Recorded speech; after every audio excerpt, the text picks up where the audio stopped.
అందరికీ నమస్కారం. 1791లో శృంగేరి ఆలయంపై మరాఠాల దాడి. మరాఠా సామ్రాజ్యం వల్ల కర్ణాటక హిందువుల మారణ హోమం జరిగింది. హిందువుల వల్లే హిందూ మతానికి అవమానం జరిగింది, ఆలయాలకు అవమానం జరిగింది. ఇది మీరందరూ ఎక్కడో దగ్గర చదివే ఉంటారు, వినే ఉంటారు.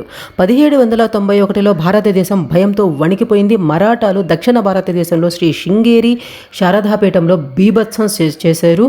దీంతో యావత్ హిందూ సమాజం వణికిపోయింది. ఇలాంటివి బహుశా మీరు వినే ఉంటారు కదా.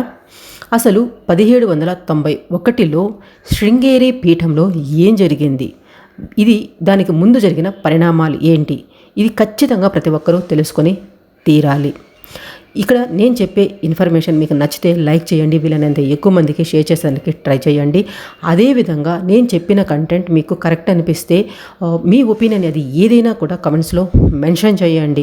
వీడియో నచ్చితే గుడ్ అనో, నచ్చకపోతే బ్యాడ్ అనో, నీడ్ ఇంప్రూవ్మెంట్ అనేసో ఏదో ఒకటి కామెంట్ అయితే మాత్రం మర్చిపోకుండా చేయండి. జస్ట్ ఒక థమ్స్అప్ అయినా ఉండి, లేదంటే జై హింద్ అనైనా కానీ కామెంట్ చేసేందుకు ట్రై చేయండి. కానీ మీరు నచ్చితే లైక్ చేస్తే, మీరు ఎంత ఎక్కువ లైక్ చేస్తే అంత ఎక్కువ మందికి వీడియో అనేది రీచ్ అవుతుంది. ఇప్పుడు విషయంలోకి వస్తే, శృంగేరి మఠం స్మార్త బ్రాహ్మణుల కేంద్రంగా ఉండడం, పీష్వాలు కూడా బ్రాహ్మణులే కావడం కూడా ఈ మఠాన్ని కాపాడలేదా, అది వాళ్లకు అవసరం లేదా, లేక బహుశా డబ్బు కోసం దురాశతో అలా చేశారా, ఇలాంటివి డిఫరెంట్ వాదనలు అయితే ఉన్నాయి. అసలు 1791లో ఏం జరిగింది? నిజంగా మరాఠాలు శృంగేరి పీఠంపై దాడి చేశారా? అక్కడ సంపదను దోచుకున్నారా? అక్కడి పూజారులను చంపారా? ఆలయంలోని శారదాదేవి విగ్రహాన్ని అపవిత్రం చేశారా? టిప్పు సుల్తాన్ శృంగేరి పీఠాన్ని పునరుద్ధరించారా? అసలు నిజాలు తెలుసుకుందాం. అవును, ఇది జరిగింది, ఇది నిజం. మరాఠాలు శృంగేరి పీఠాన్ని దోచుకున్నారు. టిప్పు సుల్తాన్ తిరిగి ఈ శృంగేరి పీఠాన్ని పునరుద్ధరించారు. కానీ ఇందులో కొంత నిజం, కొంత అవాస్తవం. ఇది జరగడానికి ముందు జరిగిన కొన్ని సంఘటనలు ఖచ్చితంగా ప్రతి ఒక్కరూ తెలుసుకోవాలి. ఎందుకంటే ఈ ఘటనకు మూలం అక్కడే ఉంది కాబట్టి.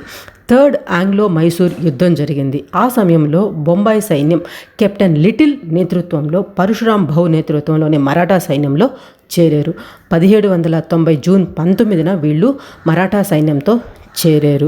ఈ మరాఠా సైన్యానికి, కెప్టెన్ లిటిల్ సైన్యానికి అందరికీ కలిపి కూడా మరాఠాల పక్కన పరశురాం భౌ నాయకత్వం వహిస్తున్నారు. మరొక మరాఠా జనరల్ హరిపంత్ ఫట్కే 12,000 మంది సైన్యంతో పూణే నుండి గూటి రాయదుర్గం అండ్ సిరా మార్గంలో శ్రీరంగపట్టణానికి చేరుకున్నారు. మరాఠాలు యుద్ధాలకు వెళ్లే సమయంలో కొన్నిసార్లు ట్రైబల్స్ను కూడా యుద్ధానికి సైన్యంగా తీసుకునేవాళ్ళు. అట్ ఏ టైం 2-3 దగ్గర యుద్ధాలు చేయవలసినప్పుడు కొంత ప్రైవేటు సైన్యాన్ని కూడా మరాఠాలు వాళ్ళ యుద్ధంలో చేర్చుకునేవాళ్ళు. అలాంటి వారిలో ఒకరు పిండారీలు. ఈ పిండారీలకి కొంత వేరే చరిత్ర కూడా ఉంటుంది. పిండారీలు కొన్ని సమయాల్లో వేరే ఆ యుద్ధానికి వెళ్ళిన ప్రదేశాల్లో వాళ్ళకి అవసరమైన వస్తువులు అవి కావాలనుకున్నప్పుడు అక్కడ వాళ్ళపైన దాడి చేసి అక్కడ దొరికిన వాటిని వాళ్ళు దోచుకునేవాళ్ళు కూడాను. ఓకే, ఈ పిండారీలు కూడా ఈ మైసూర్ యుద్ధ సమయంలో మరాఠాలలో ప్రైవేట్ సైన్యంగా చేరారు. కానీ ఈ మరాఠాలు పిండారీలపై నియంత్రణ కలిగి ఉండేవాళ్ళు. అందుకు గుర్తు కూడా ఒకటి మనం చెప్పుకోవచ్చు.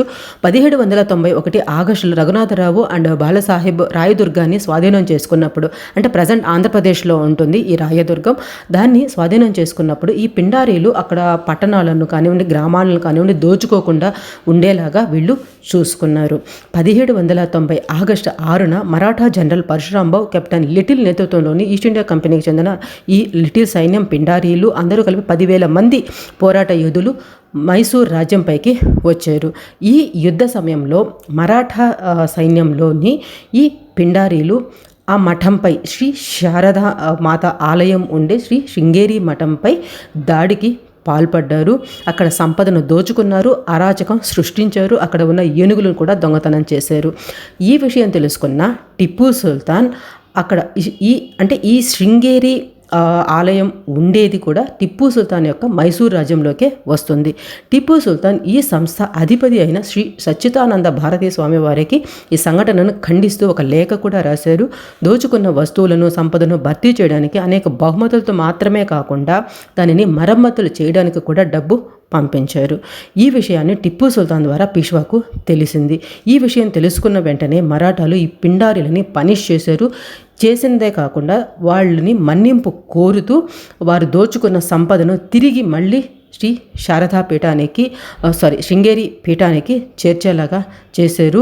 ఇక్కడ మోస్ట్ ఆఫ్ ద హిస్టారియన్స్ చెప్పేది ఏంటంటే వాళ్ళు ఎప్పుడూ కూడా పూజారులను మఠంలోని ఎవరిని కూడా చంపలేదు అనేసి. కానీ మనకి బయట చాలా దగ్గరలో వినపడేది ఏంటంటే శృంగేరి పీఠంలో ఆ రోజు చాలామంది పూజారులను అక్కడ ఉన్న వాళ్ళను అందరినీ చంపేశారు అనేసి చాలా దగ్గర చెప్తున్నారు. కానీ మోస్ట్ ఆఫ్ ద హిస్టారియన్స్ చెప్పేది అక్కడ ఎప్పుడు కూడా ఎవరు పూజారులను కానివ్వండి ఎవరిని కూడా చంపలేదు. కేవలం వాళ్ళు అక్కడ ఉన్న సంపదను దోచుకున్నారు.